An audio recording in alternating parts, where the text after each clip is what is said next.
This is part 2 of the construction of my guitar for the Great Guitar Build-Off of 2021. The idea is to build the guitar body and neck out of these diamond-shaped blocks called Penrose tiles. I ended up with 88 of the light-colored pecan and 115 of the darker-colored cherry blocks. I've never tried something like this before, so I didn't really know exactly where to start, but you gotta start somewhere, so I just grabbed some blocks and started gluing.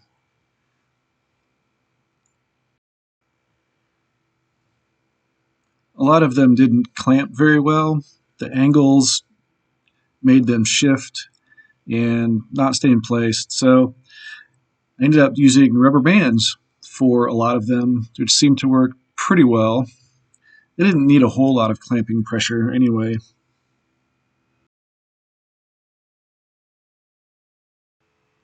While the glue was drying on some of those pieces, I got started on the fretboard. First marking out the frets with an X-Acto knife, and then cutting the slots deeper with the fret saw.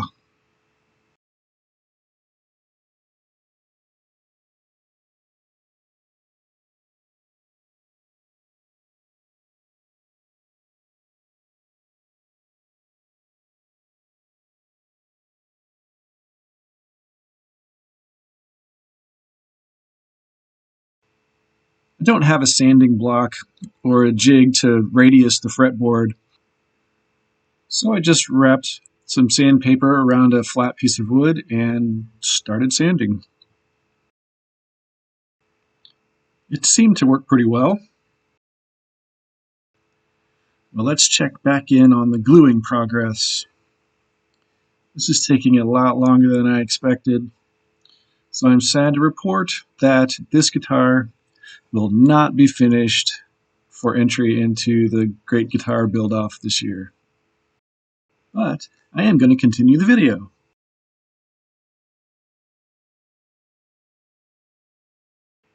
So, back to the fretboard. I'll put a dot of super glue on the diamonds for the inlay. Now I'm marking around the edge of them and then popping them right back off so I can route out those parts.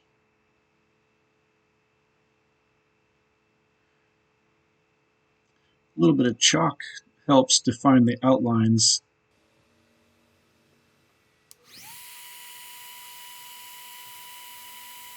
I'm using a 1mm bit to get out most of this material, and I'll have to use a chisel and a knife to get into those sharp corners.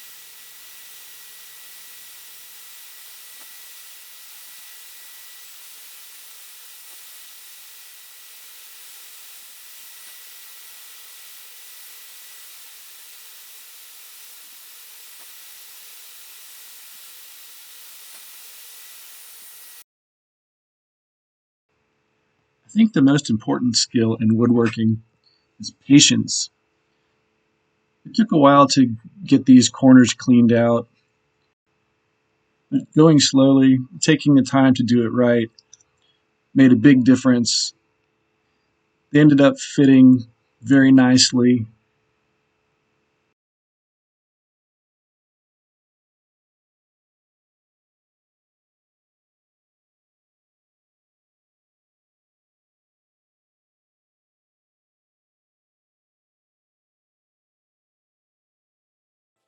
It didn't take much to sand the inlay down.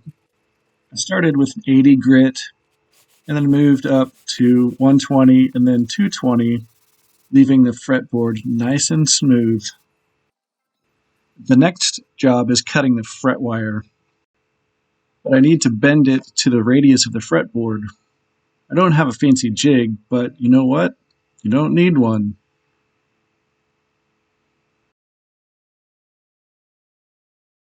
I don't know the exact radius of the fretboard because I sanded that by hand.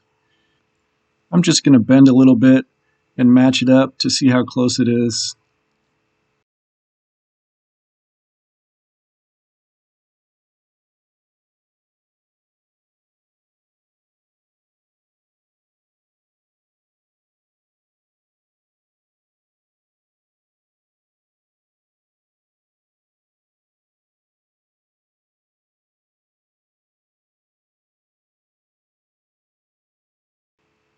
I try to cut the frets close to the exact length I'll need. Then there's not as much work grinding and sanding after they're installed. And that's about as far as I got before the June 30th deadline for this contest. I'd like to thank Ben Crow and all the amazing creators and craftsmen I've been watching throughout this contest for the inspiration and incentive to keep this channel going. I'm going to continue posting videos on I Think It Would Work, and I'm going to be ready for next year's contest.